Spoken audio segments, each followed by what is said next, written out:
think. I was just going yesterday. I think it gave me one. Do you have one? Yeah. I mean, if you need another one to practice, you can. You got one? Okay, so when we look at the unit circle, let's start with the 30, 60, 90s. And we say, okay, 30 degrees, 60 degrees. In other words, 30, 30, 30. 30 plus 30 plus 30 makes up 90. All right, and so we're not dealing, remember, we're not dealing with the 45s right now.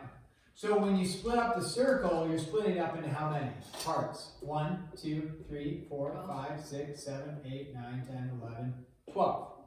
Right? So if you think about that, 12 parts out of 360, or 12 goes into 360 how many times?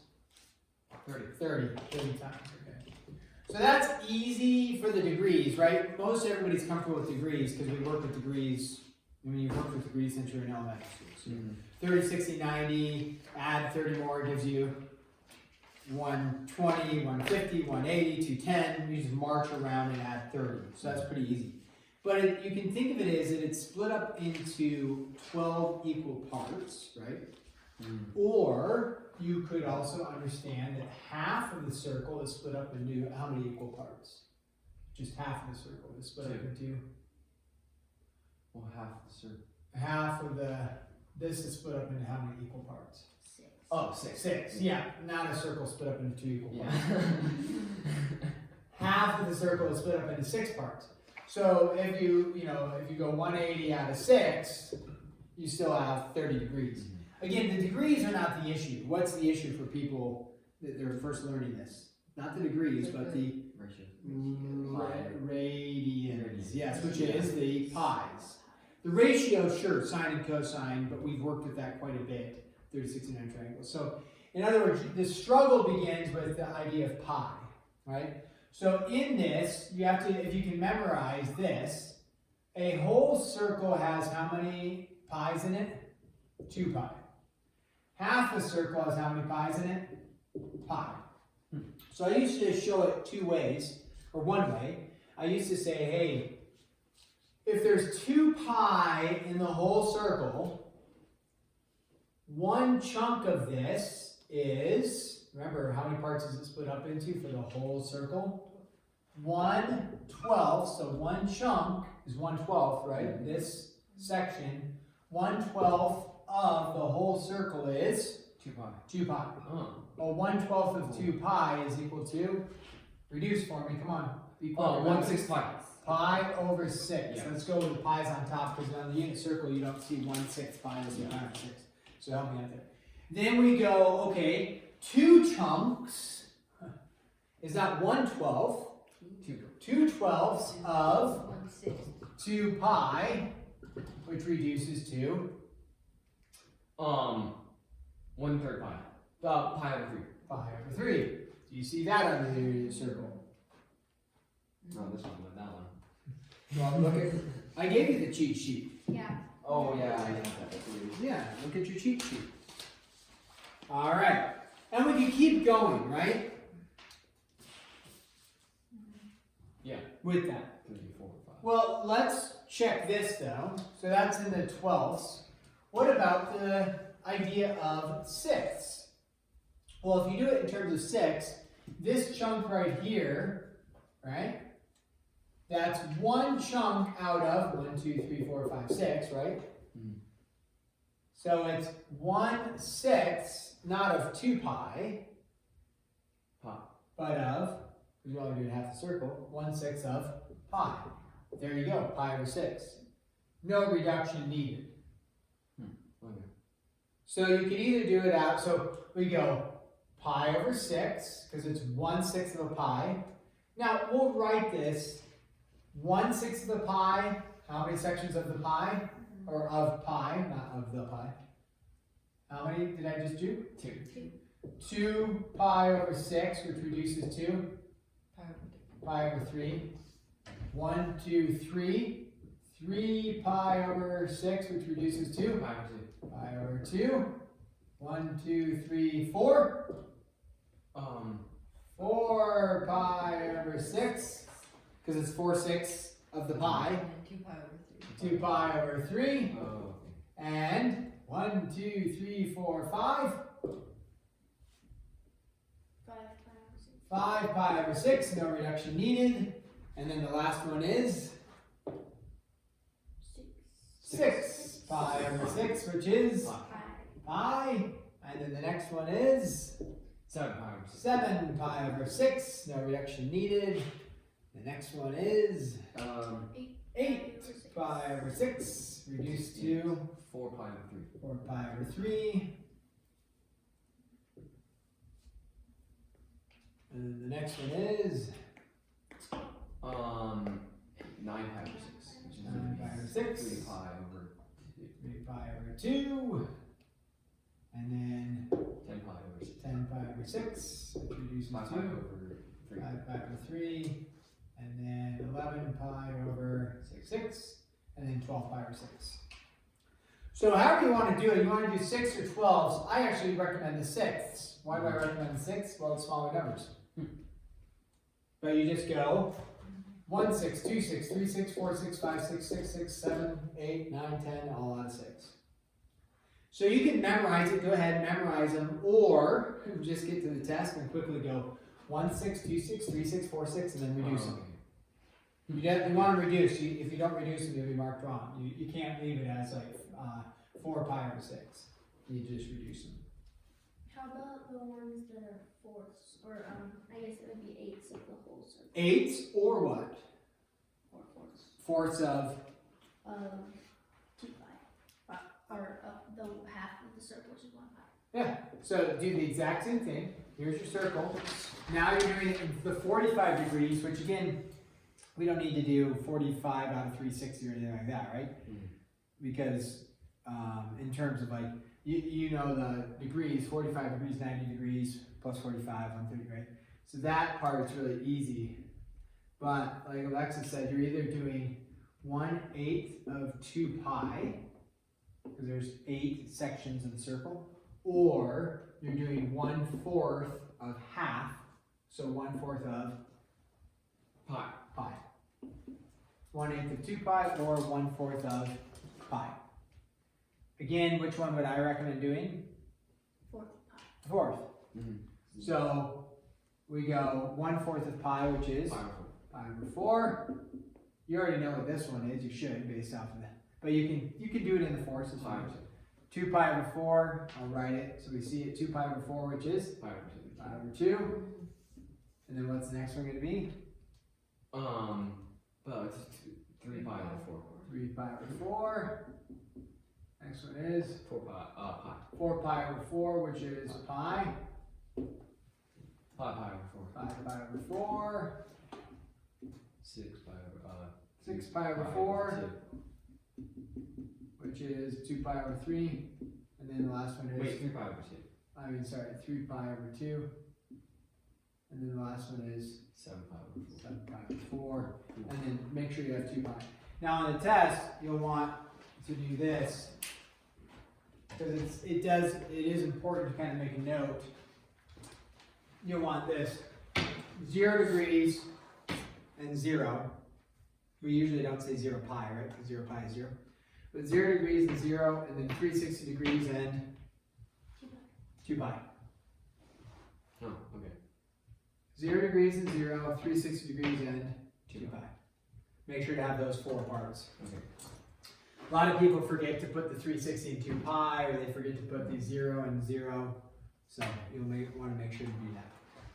And then all the ratios, hopefully you're getting comfortable with 30, 60, 90s, 45, 45, 90s. No problem memorizing the pattern. Great, memorize the pattern, helps you go quicker, meaning, root 3 over 2, root 2 over 2, 1/2, 0, it's covered, but what's the next one going to be? You can look at your cheat sheet, it's fine. So if you're just doing the x's, it's going to be negative 1/2, negative root 2 over 2, negative root 3 over 2, and then you circle around the horn. Okay. Great, just memorize it, it's fine. But if you ever get a little stuck, you can just draw 30, 60, 90, radius of 1, what's the ratios formed, cosines x over r, so is x positive or negative, So now you will be timed on the unit circle. I'm generous usually on the first, you'll do a couple of these, but I'm generous on the first one of like, you know, whatever, 10 plus minutes. But if you're sitting there drawing 30, 60, 90s and taking a lot of time to do a bunch of trigonometry, you're gonna lose out. So you have to have it memorized at some level, but you can use your understanding hopefully to make it go a little quicker. And you know that in any 45-degree ones, it's always root 2 over 2. It just depends on if it's positive or negative. Okay, does that help explain the radians? Yes. Now, why radians are used most often in mathematics, because the circumference of a circle is 2 pi r, right? So we end up using the ratio of pi in circles, and so it would make a lot of sense that we talk in circles in terms of angle measures and stuff, that we would talk in terms of pi. Yeah. So in mathematics, you end up gravitating towards pi a lot more. In our day-to-day life with, you know, maps and things like that, you never talk in terms of, oh, did you see that 2 pi dunk? No, you did a 360, right? Yeah, you try using pi, like, It's only like a word. yeah.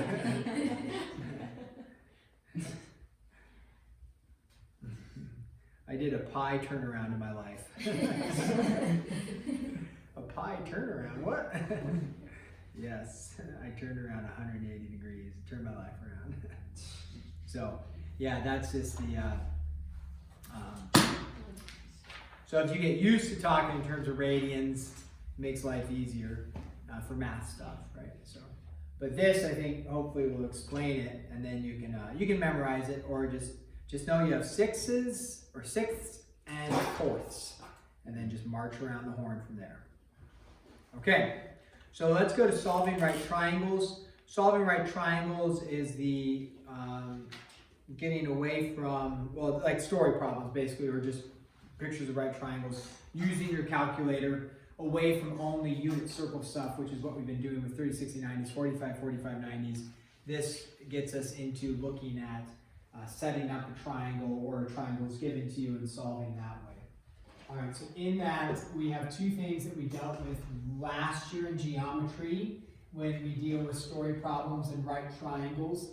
And those two things were what is this, 12-5, right? Yeah. So right triangle, trig. When you do right triangle trig, there's two things I guess 4 things you would use. You would either use Pythag, okay? Pythag, or SOHCAHTOA. Yep. Okay, now when we get into non-right triangles, then you introduce the law of sines, law of cosines. But when you have right triangles, just tell yourself SOHCAHTOA or Pythag. Don't do law of sines, don't do law of cosines, which you'll learn. We actually already learned those in geometry, but don't do that. Okay? Don't do it. You can get away with law of sines actually with right triangles, but I have seen where people get confused and they use it in the wrong way and then they get it wrong. So it's just easier if you memorize it's a right triangle, SOHCAHTOA, which is actually easier, I think. SOHCAHTOA is easier than law of sines. But people try to do the law, like, can it work? Well, yeah, it can, but I've seen too many errors with it that people make, not the math errors. So, and the reason why it works with law is because the sine of 90 is 1. So with the law of sines, it doesn't give you errors anywhere. Okay, so you have right triangles. Let's do a couple. If you're given a right triangle, you're given the picture. Traditionally, the right angle is C, and then A, B, C, like that. That's traditionally the right angle is C, but it doesn't have to be. And they'll set it up for you like that. They'll show you, here's the picture you're going off of. So that way you know which angle is the right angle. If you didn't know, then you couldn't go about solving it unless they gave you 2 angles or something. So in this, what happens if you are given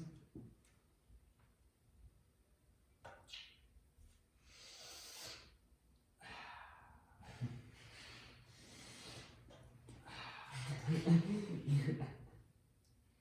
go with this. Angle A equals 24 degrees, and side A is 5.25. So our goal is to solve this triangle, which means we want to find all three sides, all three angles. Okay, you know it's a right triangle. You typically, when you go to solve, you don't say angle C equals 90. We already know that it's a given. So you usually don't include, okay, angle C is equal to 90 degrees. We already knew it. You can put that, you wouldn't be wrong.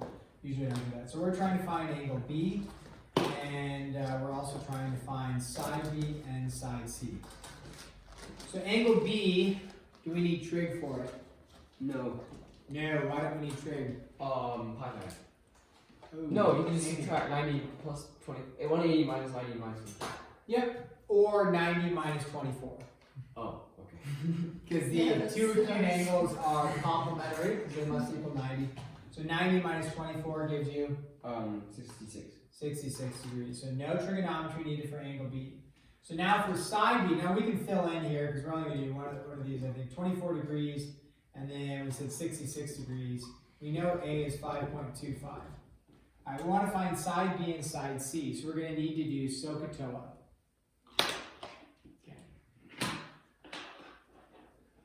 Doesn't matter which one you want to find first, B or C. Let's do B. Okay, if we're going to do B, it's great. B is a side, or a leg. A is a leg, C is a hypotenuse.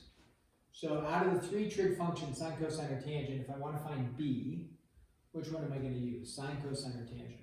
There's only one that will work, tangent, because tangent does not include the hypotenuse. And you know a leg, you don't know a leg. So if you use the hypotenuse, you'll have two unknowns. Yeah. So we're going to do tangent.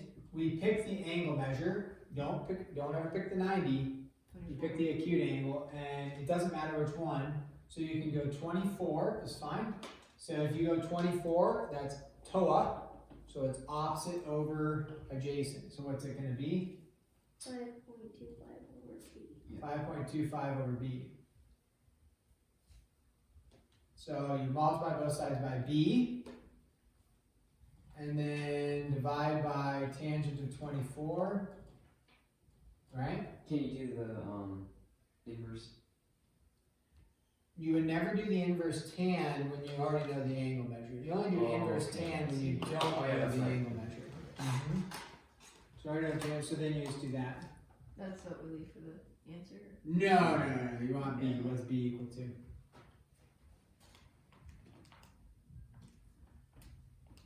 It should be bigger than A. How do I know it's bigger than A? So 66 is bigger. Yeah. It should be like 11.7. 6.7. Yeah. So it's 11.791.6. Okay, perfect. Now, dot. It's good to make a note that it's dot. Here's why. If I say, okay, find C, there's two ways to find C. Actually, pause here. Let's go this. Could I have done tan of 66? You bet. What's tan of 66 equal to? B over. B over 4.25. B over 5.25, it's B. And in which case, you would just multiply tan of 66 by 5.25, it would give you the exact same answer. Okay, so either way is fine. But I want to make a note here, 11.791 ... There's two ways to go about finding C. What are the two routes? Or maybe more than two routes. You could either use Pythag or SOHCAHTOA, right? The issue with either one of these, actually the issue with Pythag is, if you use a rounded value, you're going to get a rounded value out, which could be wrong, depending on how far you're rounding to. But you have a fully functional calculator. I can store the answer. You can store the answer or just recall the answer, using it. So what you can do is say, okay, this whole number, you square it on your calculator. You don't have to retype it. You just use the answer. Answer squared plus this squared. Take the square root. But, so my encouragement is, never use rounded answers. Your calculator has a full capability to not use rounded answers. So you should be at a stage in your calculator usage that you can use full answers. Now, if you get stuck and you can't remember or whatever how to do it, just make sure to use 11.791 and you're probably gonna be okay. Or, to find C, you could have done SOHCAHTOA. Which number would I use for SOHCAHTOA? The non-rounded one. I'll help you out. What's the non-rounded one? 5.25 we know is non-rounded. So I would do whatever. If I use 66, am I going to do sine or cosine? Okay, I'm trying to find C. Cosine. Cosine because it's adjacent over hypotenuse. If I do 24, I would do Sine. sine opposite over adjacent. I mean, I'm sorry, opposite over hypotenuse. Okay? So either way, like if I go sine of 24 is equal to 5.25 over C, and then you get C equals, or you do Pythag using a non-rounded value, and what did you get out for C? 12.908. 12.908, and it should make sense because it's the hypotenuse, so it's the longest side. True? False? True. Is that all? Oh. No. There it is. It's a funny joke. Oh, how foolish it was. Ah.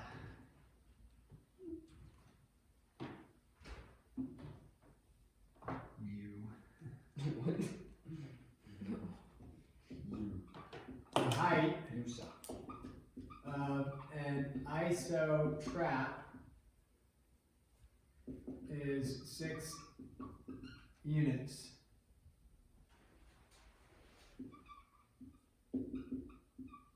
And the bases are 4 and 20. Find the angles.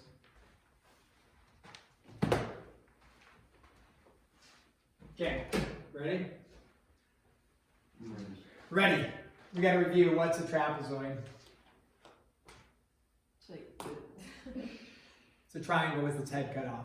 Oh yeah, that's right. Meaning it has exactly one set of parallel sides. Only one set. So that's a trapezoid. Isosceles, it's like two sides of this equal. Oh yeah. yeah, two sides are equal and it's not the parallel sides. So we say, okay, here's our isosceles trapezoid like that.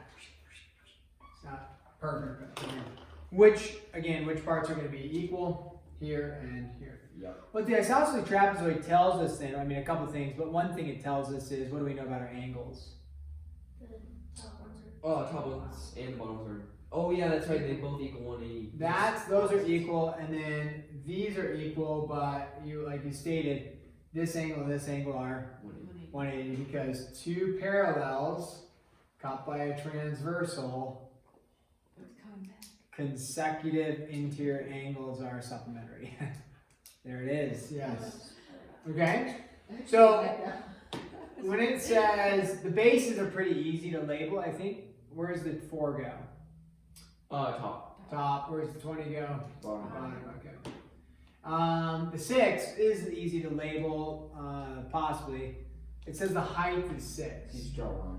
Draw a line where? Up and down. Up and down In the it. middle. And okay, you want to go in the middle is fine. Yeah. I wouldn't, but you can. If you do it. That's Well, not you wrong. can do it. Oh yeah, you like can do it on the angles, like side make of a the triangles. Okay, so we go like this, make a right triangle, and remember, it makes a right angle. The height makes a right angle, so that's 6.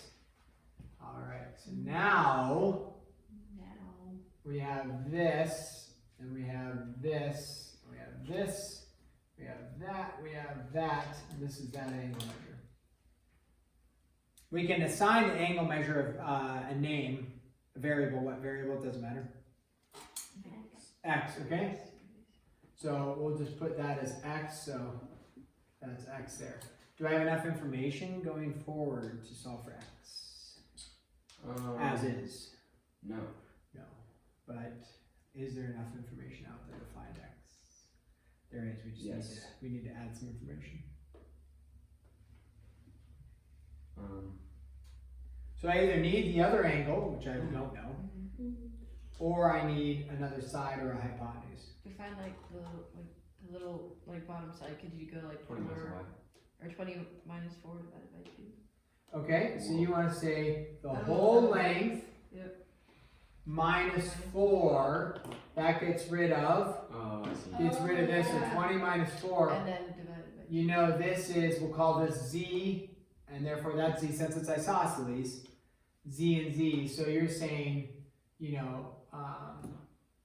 20 minus 4 gives you 2 Z's left. 2 Z's equal 16, right? So Z is equal to 8. Alright? And then we solve for X. You don't need to know the hypotenuse. You can, it's easy. What's the hypotenuse out of curiosity? 10. How do you get 10 so fast? It's the triple. Pi fake triple, you bet. So what do we get for X? Well, how are we going to solve for X? Now that you know 10, you can use anything. Let's do sine, because that's easy. Okay, sine of X equals 6 over 10. 6 over 10. You can't reduce or don't bother reducing. And now, Keaton. How do I solve? Nice. Inverse sine. Inverse sine, there you go. Noise. We should Yeah, we're be done. like a Minecraft YouTuber. A what? Minecraft YouTuber. What? Nice. Is that on You guys I've never played Minecraft. It's not on Minecraft, it's just a very specific type of YouTuber. That's true. I don't know if that's a compliment. I don't know either. I'm not going to take it as a compliment, but I won't be angry at you. My mom may have been like listening to the math lecture while I was watching it, and she thought it was really funny when you told Vincent to go back to sleep. Yes. She was like grading her papers, and she just. It's a good thing I didn't make fun of you in that video. That's awesome. All right, go to page 578. Where did it go? Oh, what'd you get? I never. Oh, yeah, 36. X is 36. What's the other angle measure going to be then? We'll call this Y. Put that Are angle we up there. rounding? It's like 36 point something. 36.87. 87 if we round it up. Okay, and so then the other angle is going to be 143.13. because together they are supplementary, right? Yeah. No. It's a piece of paper. We dropped a lot of stuff today. You dropped your notebook today. All right, What? Yeah, I dropped a lot of stuff today too. let's pick an easy dubs. Let's actually go with number 2. So I wrote number 3, but we're going to do number 2 from this page. I just didn't want to write out the whole story problem. You got it right there in front of you. So it said, we're going to draw a picture of this. It says a boy flying a kite is standing 30 feet from a point directly under the kite. So go ahead, try to draw the picture. Try to draw the picture for number 2. Okay. Oh, number 2. Oops. Well, I wrote 3 because it was our third problem. It's number 2. Yeah. The boy. Who's the dude?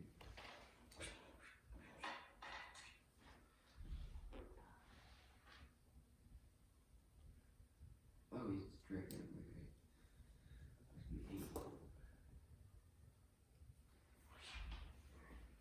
How is he flying the kite directly under the kite? No, like the kites. He's over here. The kite's here, but it's for like if you. A boy flying a kite is standing 30 feet from a point directly under the kite. I see. Put that wrong.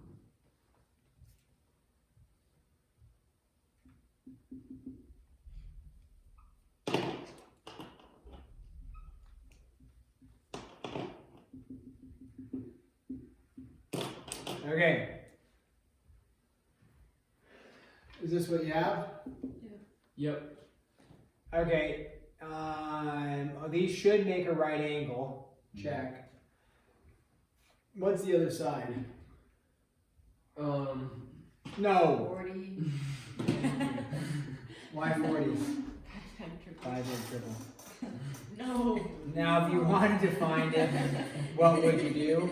If you didn't know it was a Pythagorean, you Pythagorean, very good. No!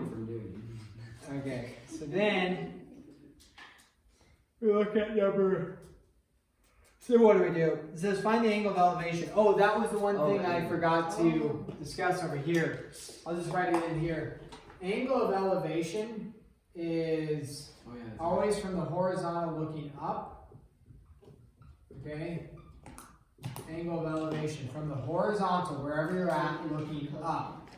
Okay. Angle of depression, as Keaton's brother pointed out for us. Whatever, you have the water down there and somebody's on a cliff or something. Angle of depression is always looking out at the horizontal, and then the angle looking down to whatever object if you have a boat out there or something like that. Okay, so the angle of depression. Now, it's easy, but here's where people make the error. They typically don't make the error on the angle of elevation. The angle of depression, they look out, they make this, and then they call it this one right here. Oh. Between the vertical and looking down, but it's not true. So it's always from the horizontal looking down or from the horizontal looking up, that angle measure form. So his angle of wants to know what is the angle of elevation. We'll just call it theta. Don't worry about whether he's holding the kite 2 feet up or a foot up off the ground. Just assume it's up from the ground is fine. Easy to adjust it later in a type of problem where you just subtract 3 feet from the 40 or whatever. It's really not a big deal.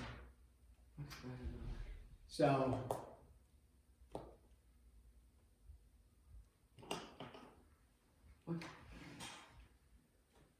So sine x equals 40 or 50. sine. Or theta, yeah. Yeah, that's fine. You can do x.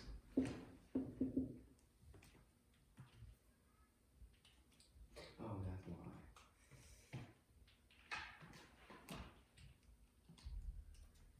And you get 53.13.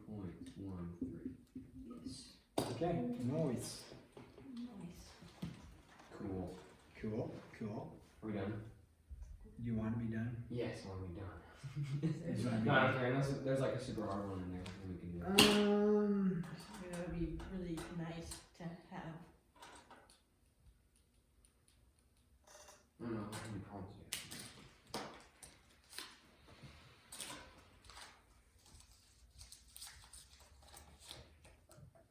We have to do. Oh, then we have to do 1 through 41 odd. odd, and then we What? have to do Oh, it's 12 1 odd, yeah. through 15 odd, and then we have extra.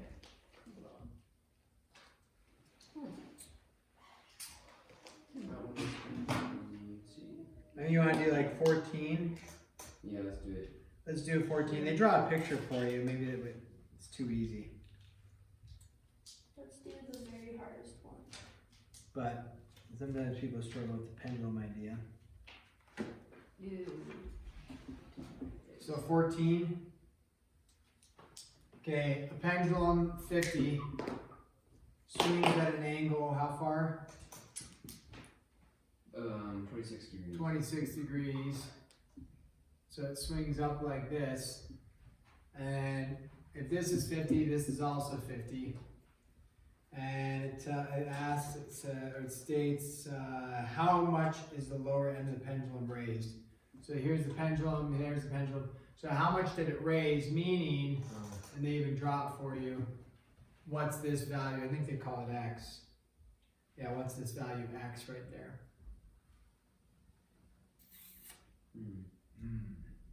Oh, you could find you could draw one more line right there. Oh, would that do anything? I don't know. You could draw one more line there and then do pi 5 and find that one. Couldn't you? Oh wait, no, this is not Right. not 369. You can't do that. But I like your idea of drawing one more line there. That's very helpful for us. And eliminating the curve part. Oh yeah, you could just do SOHCAHTOA on that because you have the 26 there. That only works with the right triangle. Oh yeah, that's right. This is not a linear engine there. Well, the bottom two angles are the same. Okay, so this angle, x is, let's do theta and theta. Those are the same. Okay, so what are those? 77. Theta is 77, okay? Because this plus this is 180, so theta is 77, good.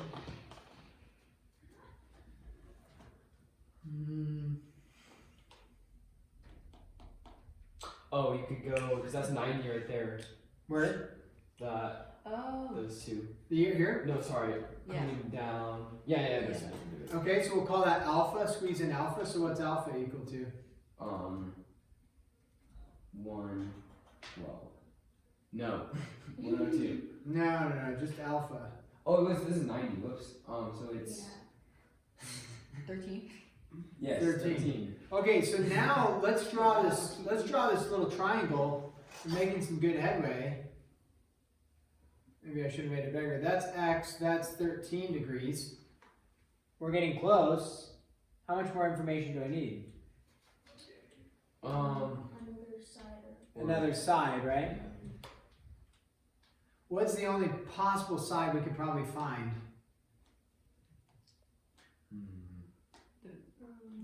The Hypotenuse, yeah. So we got to figure out there. So let's, like, I would redraw here and here, and just, okay, I got 26 there, I got 77 there, 77 there, and then we'll call this Z. That's the hypotenuse right there.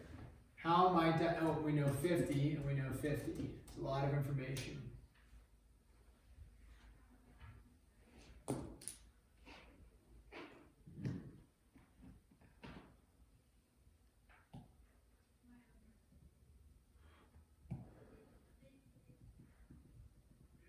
It's gone. It's gone. It's gone. We could just make a right triangle. Oh, By yeah. doing Actually, remember stuff. Cutting it in half. here? Yeah. Yeah, because what kind of triangle is this? Or not equal. Isosceles. So when I do that, That's small. there's 77, there's 50. What's this angle here? And actually, it doesn't matter what that angle is. I have 77, I have 50. 13. This bottom portion is going to be how much of Z? Half, because it's an isosceles. So if we can find this, then we can double find, yeah, we can double it. So how do I find this? We'll call this T. Make up another variable. It's gonna be adjacent over hypotenuse, so that's. Isn't it cosine of 77 Cosine of 77, equals T over 50? T over 50. So find T, and then multiply T by 2, and that will give us what Z is, right? Because this little guy is T, this little guy is T.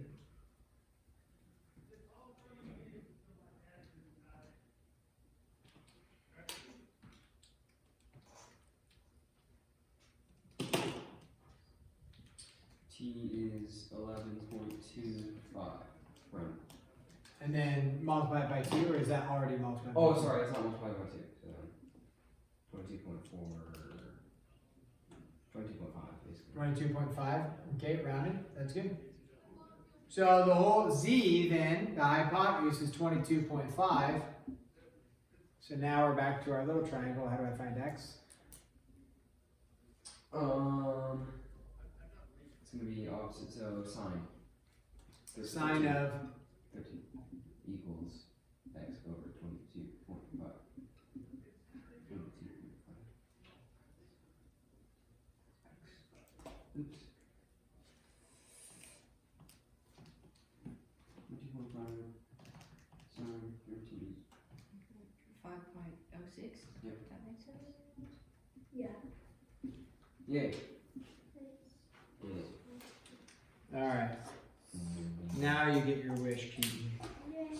With 3 minutes to spare. That was good.